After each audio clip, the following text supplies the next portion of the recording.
Well, welcome back to another episode of Meet the Author. Thank you guys so much for tuning in. And today I have Elle Cosimano with me. Thank you so much for joining me. I'm so glad to be here. Thanks for having me. Yes, so excited. I love the Finlay Donovan series. Like me and one of my really good friends, she's also a reader. She's the one that was like, you have to read this series. Okay, it is like murder. It is hilarious. There's like a little bit of romance. And I was like, sign me up. Sounds perfect. And then, like best thing ever. So I know you've talked to people, already about what kind of was the inspiration for this. But if you can just recap a little bit about that, because I love the story and I think it's so important to like the actual story too of like why you decided to write the series. Yeah, the inspiration behind Finlay Donovan is one of my favorite stories to tell, and I think it's probably the one that's closest to my heart too. Just everything about this book is, but the idea for Finlay Donovan first came to me several years ago. I was actually in a crowded Panera Bread restaurant with my two critique partners, my longtime critique partners, Megan Miranda and Ashley Elston. And we were at our annual writing retreat where we get together and we talk shop and we brainstorm and talk all things books and family and life and just enjoy being together. We've been kind of critiquing and writing parallel for many, many years. So this is just one of our annual things that we do. And we didn't think much about it. We just happened to be in a very, very busy Panera. All the tables around us were completely full. And we happened to be brainstorming. It's just a very normal thing that we do, but we happened to be brainstorming a very murdery, bloody scene and a thriller that I was under contract to write. And we were asking questions like, someone needs to die, who should it be? How's it going to happen and who cleans it up? And these, for us, this is just a typical day at the office, but we didn't stop to think that the people around us in this very public space might have some other ideas about who we were. And it didn't occur to us until the woman seated at the table beside us got up and left and just abandoned her lunch and walked out. And it occurred to us that, wow, she must have thought some really terrible things about who we were and what we were planning or plotting in that moment. And so later on that night, as we were sort of rehashing it over drinks and getting a good laugh out of it, someone posed the question, wouldn't it have been funny if she had assumed you were contract killers? And that was the beginning, sort of the seed of the inspiration behind the story of Finlay Donovan. And that night, in our pajamas over drinks and junk food and in our hotel as we were doing our retreat, we sort of sketched out a loose character sketch for Finley's character and who she was and what this story could potentially be. And that was, I like to say, that was the beginning of Finlay Donovan. I absolutely love that. And I love, that you included those ties to Panera then when you actually went and wrote the book. I was like, when I first time I was reading that, I was like, this is so chaotic and I love it. Just the fact that, this person just thinks that, she is a contract killer. And then obviously you've had, different stories since then. You have the fourth book that will come out early next year. And then you even have, your short story that's been a spinoff of these characters. What has it been like writing these characters? I feel like it's so different from your typical like thriller murder type of situation because this one is just fun. What has that been like for you that it's more, I feel like humor than even murder with these stories? It's been such a kick. I mean, these books are more fun than I think I've ever had writing. And I don't think it's just about the books. I mean, the books are great, the characters are fun. Brainstorming these plots is just hilarity in itself. These are just fun, fun books to imagine. um, you know, but I think it's more than that. The fun extends to everyone who works on and is touched by these books. So the entire team behind Finlay Donovan, everyone who works behind the scenes, we have fun working on these books, and we call this Team Finlay. But it's the editors and my agent and our publicists and our sales and marketing team, everyone who works on these books behind the scenes we're having fun with them. We get a laugh, we're enjoying them. It's just joyful.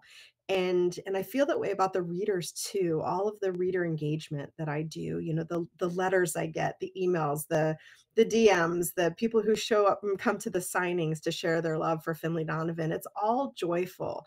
And it's been such a different experience than any book I've ever written. Before I started Finlay, I was writing very dark, angsty thrillers for teens.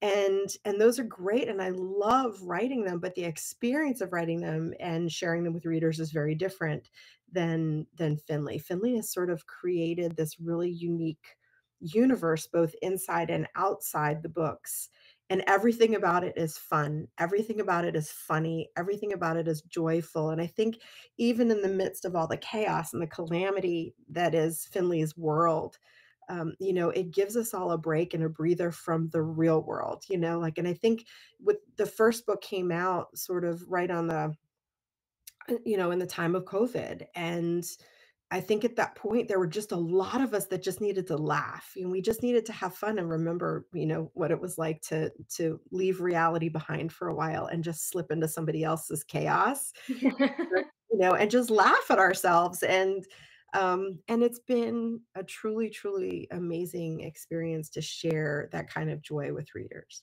Yeah, I love it, and there's definitely no shortness of chaos in all of these books with Finlay. She's just constantly living chaos. I feel like every time it gets into the story and you're like, "Okay, she's figured one thing out. She's good." It's like throwing something else. Like, you think you have it all together. Nope, now you have this problem to deal with too. One of my favorite things about, again, this series is, like, yes, there's romance, and don't get me wrong, I have fully chosen Team Nick over here. I love me some Team Nick. But I think the relationship between Finley and Vero is so important, and like their bond and how through everything, it's like they're their ride or dies together. How has that been? Like, have you taken inspiration from maybe people in your life kind of when shaping Vero and having that relationship between those two? Absolutely, and I'm so glad you bring that up because to me, that relationship has always been the mast and the crux of the story.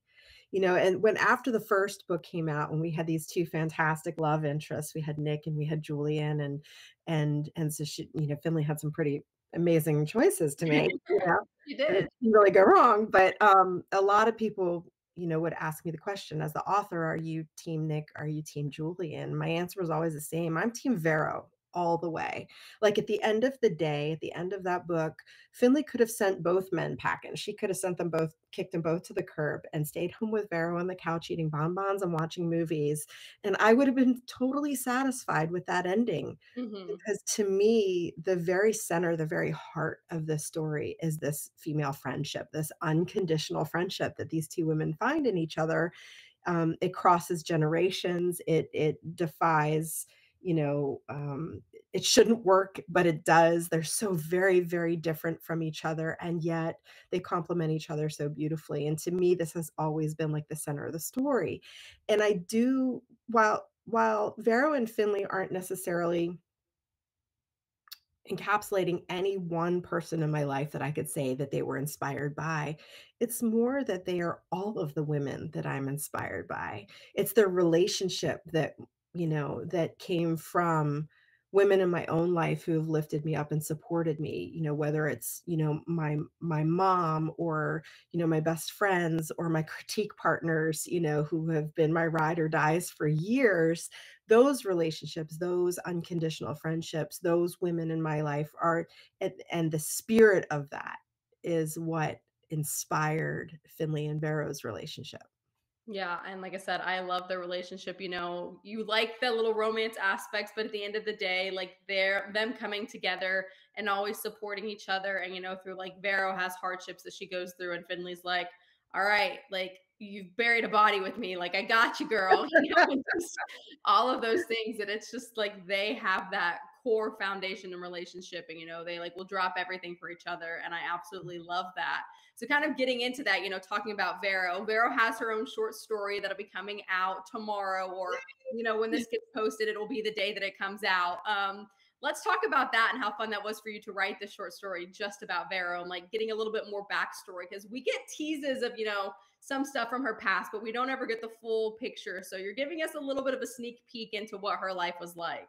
Yeah, this was such a fun project. It turned out to be a little bit bigger and more than we had originally thought it was going to be. The origins of it, it really was written for my readers. Like, this was not a project that we were necessarily under contract to write. It wasn't one we were planning on. We just had so many readers say that they wanted Vero's story. She's a fan favorite. Everybody loves her and they all want to know more about her. And that's hard to do from Finley's point of view. And this is really Finley's series. It's everything's told in her point of view. And we thought, wouldn't this be a fun way to show our appreciation for our readers, but also to give Vero a little bit of spotlight and some backstory that, all the stuff that I know is part of her world, I want you all to know is part of her world too. So we started playing with the idea of a short story, like it was going to be like a super short story. And then I got a little carried away. So it ended up being a little bit of a robust short story. It's out in ebook and audio. And if you're watching this, it would be today. So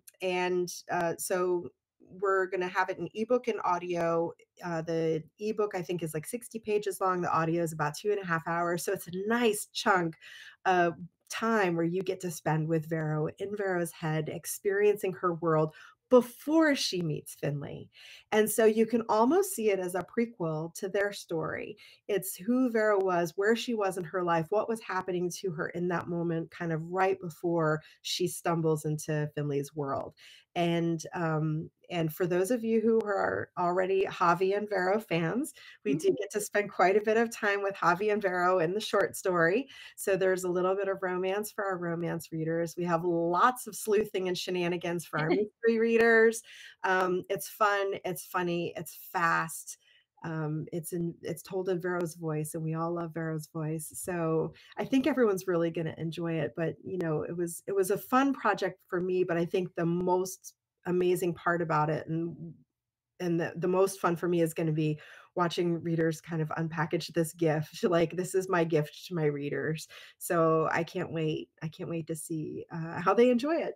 Yeah, I got to read it early, and like I said, I loved everything about it, because you see so many aspects of Vero throughout these stories, and you get these like snippets of her past, and like some references to like, oh, when I had to leave school and all these other things, and the very beginning when you kind of hear about how they met at the bank, but you don't know all the details, and so going back and getting to see all of that through Vero's eyes, I thought was incredible. And then also the sleuthing is so funny. Like there's scenes in there that I was, again, it's just, you write so, like, I feel like I was with the characters. I don't want to give spoilers, to details, but like the bathroom scene. Okay. I was laughing so hard when I was reading that because it was just funny, and how Vero was acting. I was like, I can literally see Finley being right here next to you, even, if this was happening later on, because this is just y'all's personalities are so good. And so I can't wait to see how people respond to that, with her story, because I think it like perfectly captures Vero and her life and the person that you get to learn to love through Finley's point of view, but to see Vero's perspective, I think that was so fun. Thank you. And the other thing I'm really excited about the short story is that it's really standalone. So it happened that it all takes place before the first Finlay Donovan book. So it's not dependent on any of the other books. So it's perfect both for people who are thinking about reading the series and maybe they haven't started the first book and they're trying to see if this is something that would interest them, Mhm. as much as it is perfect for the die-hard Finley fans who have read the Finley books over and over and over again in anticipation of the fourth one. And this is going to be like a little treat to kind of tide them over until book 4 comes out in March. So it's one of those things that you can kind of hand to anyone, someone who's thinking about trying Finley or someone who's been chin deep in Finley for years. So I'm excited because I feel like this is something everyone can enjoy. If you had to pick, when someone were to read it, would you say that you feel like you want readers, to go as it more of a prequel, especially, if you think long term, like you have a lot more Finley books planned. So with this being chronologically, set before events, would you push new people to say, hey, start here, kind of see what I'm about, see this world, then decide if you want to keep going? Or would you say, okay, publishing wise, it came out after the third book before the fourth book, that's when you should read it? Do you have like a preference of one or the other? I think it could really go either way. I think you could argue either point. Like on one hand, I think it's one of these bite-size, fun, sort of almost like a sampler, where you can kind of feel out one of these sort of central characters to the story. But on the other hand, I do think that readers who have read the third book and are preparing or getting excited for book four are going to maybe see more in there that's already a little bit familiar. It's gonna you know, plug some holes in their understanding of her backstory. It's going to fill in some gaps for them. So I do think it's kind of a perfect opportunity for both. Yeah, I love that. And like, I mean, I think it's the perfect, story. And then leading up to book four, I have the beautiful cover right here, and my Gorgeous. heart just fell out of it. But I absolutely love this cover and all of these covers. I mean, they're stunning. So I want to kind of shift and ask, what is that like getting to, pick these covers? Because I think that's so important to a book too. Everyone always says, don't judge a book by its cover, but we're human, we're going to be led to, if we like the color, these are all very bright colors. The other ones are blue and green, the next one's yellow. Like, they're very pastel-y, but they attract people in and they make you want to read it. What is that process like for you, being like, okay, this is the cover that I want, this is how I want to do this, and going through that process? See, I think a lot of people would be surprised that authors don't have that kind of control. Like, we have very little, almost no involvement in that process at all. So actually, I don't see the covers until they are pretty deep in the conceptual process, like almost finished. And at that point, I can provide input, and chances are if I hated something, my publisher at this point would probably lean in and listen pretty hard to that, because we've been working together for a really long time, and I'm a huge fan of the cover art. And so if I said I had a real concern, someone's going to take that seriously and listen. But we don't get the final say. The authors don't get the final say in the packaging of the book. That's really on the publisher. That's their area of expertise. I don't want that stress or that responsibility. That's not my forte. I will write all the shenanigans and have all the fun with the storytelling, but please let somebody else design the covers because it's not what I'm good at. But that said, I will say the folks at Minotaur knocked it out of the park. Just knocked it out of the park. And I will admit, because I'm gonna be honest and like put it out there, the very first time I saw that pink cover on the first book, I panicked a little. And so they sent it to me. It was almost finished. It was almost finished cover. And they said, here's what we're thinking for the cover. What do you think? And of course, at this point, the authors are all supposed to chime in with, hey, we love it. It's wonderful. Like that's because at this point, we're sort of, just giving it kind of our final blessing before it goes out, regardless of whether or not it's going to matter, regardless of whether or not we get any say in the process. So, of course, my response was, it's beautiful. I love it. And then as soon as I got off my email, I texted my critique partners and I sent it to them and I said, I'm panicking. I have a pink cover. I write murder books. What are we doing with a pink murder book? And I was terrified. And Ashley and Megan looked at it and they said, "Oh, it's perfect. It's absolutely perfect. Step back, take a deep breath. Just it's going to be fine." And they were so right. There has never been a more perfect cover. I'm convinced, you'll never convince me otherwise. There's never been a more perfect cover for the first book in this series. And it has become almost iconic, to see it on the shelf or on a table somewhere. You recognize it right away. And it captures everything great about the story, the fun and the hilarity and the feminism in it and the mystery and all of these things. So I think they did a bang up job, and I'm so delighted by it. But the long answer to your short question was, we have almost no involvement in this process at all. And I got really, really lucky because I've got a fantastic team. We have a wonderful design team. We've got just very creative, fun, enthusiastic people working behind the scenes who are helping me create the best possible package for this book. When it goes to, you said you don't really get to do much with making the cover, but so they know what the story is about. Do you send them the whole story, or do you send them like a list of like, okay, here's, your bullet points. This is going to happen. This is going to happen. This is going to happen. Or just like even smaller, like here are the tropes that are going to be, in this book, how does that work that they like at least have an idea of what the process is going to be for that specific book? I'm not really sure the ins and outs behind the scenes of exactly when things happen because it's usually handled by my editor. But typically, by the point the designers start working on the concept art, there's usually a pretty rough draft, at least at the bare minimum. There's kind of a rough draft in place of the book that she can either choose to share with them or bullet point for them and say, here's this is going to capture the story. Here's where we're going with it. Usually at that point, we've got our title figured out. So, if there's a theme, we kind of know the themes that we're playing with. So, for instance, book 4, we knew we were going to Atlantic City. We knew gambling was going to be a theme. We knew we'd been through some colors and we wanted to stick with a particular palette. Mhm. We had the title figured out.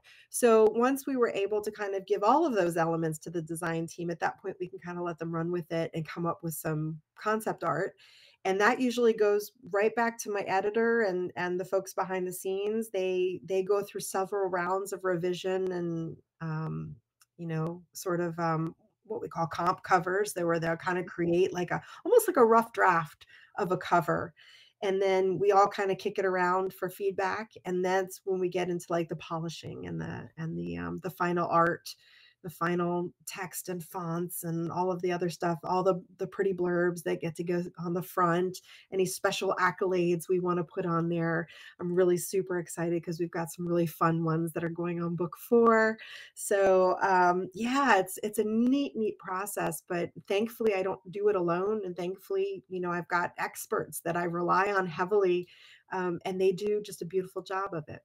Yeah, they perfectly, capture, like I said, what this series is about and just everything in it. And I like that it's, like you said, you were a little nervous about the first cover being pink, but I think just like you said, it has the feminine side, but it's murder, but like it's more lighthearted than, a strict like murder mystery type book. And so I think that allows fans to be like, okay, this looks, it's like something could be right up my alley. And then they jump in the story and they don't realize how much they're going to love it until they're in it. And it just makes so much more sense. And I think that's so awesome with it. Not talking about books for a second, which I know is kind of crazy, but just for people to get to know who you are, outside of your books, tell me, a few fun facts, just about your life and your mom. And, obviously being an author is huge and we love your writing books, but you have a whole side of life that when you're not writing, kind of talk about that a little bit. Yeah, so the biggest part of my world is I'm a mom. Although my children are grown now.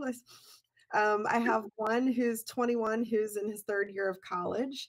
And my youngest is 18 and just wrapping up college applications and getting his first acceptance letters in. And, so we've got another half a year of him at home before he's off out into the world. And then my nest is empty. And that's a very strange place to be. So, I have the joy and awesome experience of sharing my life with my husband, who is fabulous. He's my best friend. We've been together since I was 18. Um, Awesome. yeah, and so we're looking forward to, um, we're looking forward to the empty nest a little bit. We have lots of adventures ahead of us, and we had our one big adventure just this past month. Our family went hiking in South Utah, and we hiked 45 miles through Oh, the wow. national parks and state parks of Utah. And so, yeah, it's like we're just, we have lots of exciting things to look ahead to. But for now, I'm still mom and heart, and homeschooling honors pre-calculus during the day, and mom stuff. And at night I get the fun to do the writing. That's so awesome. And what's one thing, you just said you guys went on this crazy awesome adventure of getting to hike and do everything. That's so cool. But if you had to pick one thing that you love to do when you're not writing, what would that be? Oh gosh, I mean, hobby-wise, when I'm not writing, my husband and I love to cook together. We're foodies, so we spend a lot of time in the kitchen or otherwise eating. Uh, hence the hiking. Yeah, so that's something we do have a lot of fun with. We're water people, so we both grew up in Maryland, and so we enjoy fishing and crabbing and being on the water, and living being back here and living in Virginia again. I'm very close. We're in Williamsburg, so we're very, very close to the shore here. And so yeah, we enjoy being outside, and then when we're inside, we just enjoy cooking and hanging out and doing low key stuff together. That's awesome. I have to ask, since you write, these fun murder mystery books, does your husband like to read your murder mystery books, or is he like, I don't know if I want to read all about all the murder and things that you what are you plotting in your head? He's read my books, and he's very, very supportive of my whole writing career. He has been since day one, but this isn't normally this isn't his usual fare, we'll just say. So, thankfully they don't make him nervous, but and he gets a good laugh out of him like everybody else, but he's more into like sci-fi fantasy, and he's a big nonfiction reader. So our reading tastes tend to diverge a little bit there, but super supportive, and yeah, he's read the first couple Finley books and really enjoyed them. Do your boys like to read your books, or are they like, that's mom's job and we kind of just leave it alone? That's mom's job. What does mom do again? Mom, what's for dinner? So no, yeah, no, I think my oldest son has started the first Finley book more out of curiosity than anything else. But they're both reluctant readers to begin with, which I totally understand because when I was growing up, I was a reluctant reader too. But they've kind of grown up with this because I've been writing for more than a decade now. Mhm. So it's mom's job. It is what it is. Like it's not like, I come home and say, "Hey, this happened to mom work today." And they're like, "Okay, like, so, like, cool. Like, can I go out and hang out with my friends?" Like, so it's they're not they've never really sat down to read my books, and I'm totally okay with that because it's more important to me that, they have an appreciation of how hard I work on them, but it's more important to me that they're enjoying their own books, that they're reading things that are interesting to them. That's awesome. And I had to ask. I would never have considered, there's so many people too like that, right? Like romance books or other things, and you have children, and then it's like one day your kids are maybe reading some of those books, and you're like, I'll worry about that later. We'll cross that bridge when we get We'll there. cross that bridge.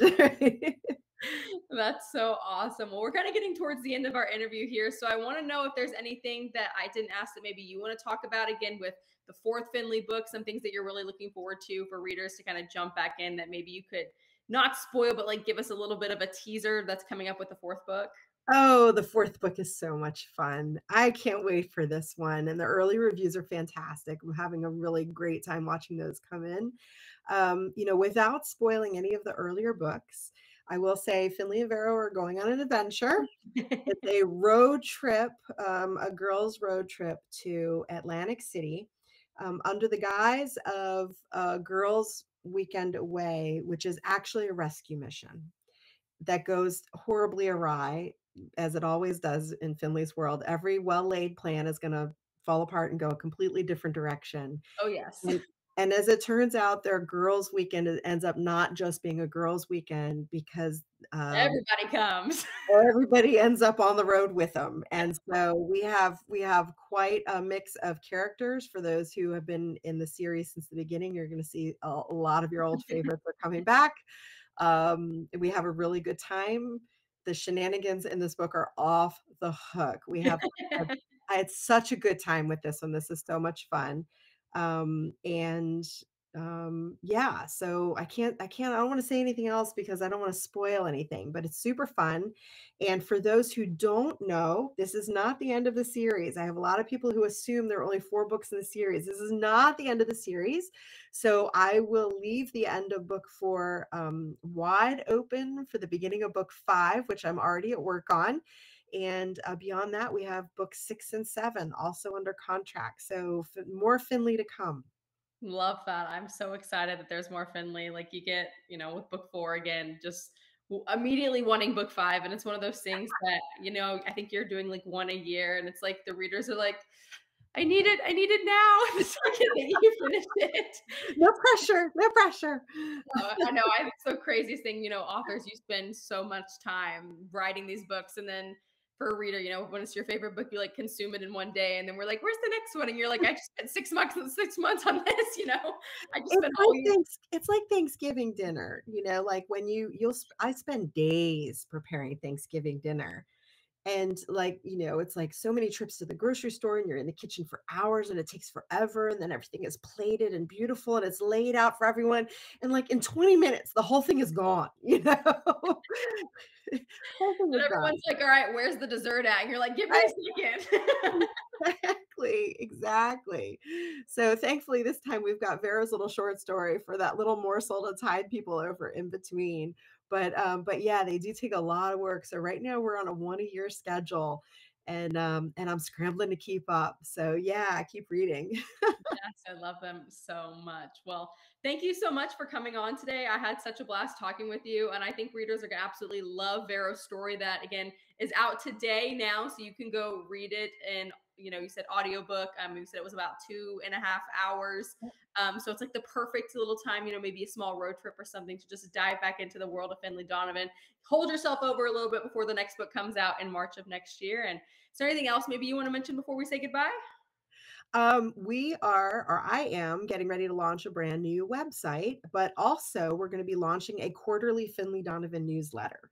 And so we're going to be including in the newsletter all kinds of extras, the links to the Hit Mom Book Club. We're going to be doing some giveaways for subscribers. We're going to be doing some fun bonus content for subscribers. And there's going to be all kinds of Finley news, tour dates where we're coming in March, where you might have an opportunity to get a book signed. So if you hop over my existing website now, you can sign up. And that way, as soon as we blast out this first newsletter with all these free goodies, you'll be on the list. Awesome. I will definitely be joining that list as soon as we get off today. I'm going to be Googling it and getting on that list too. But again, thank you so much, Elle, for coming on. I had so much fun today. It was a blast talking with you. Thank you, everybody.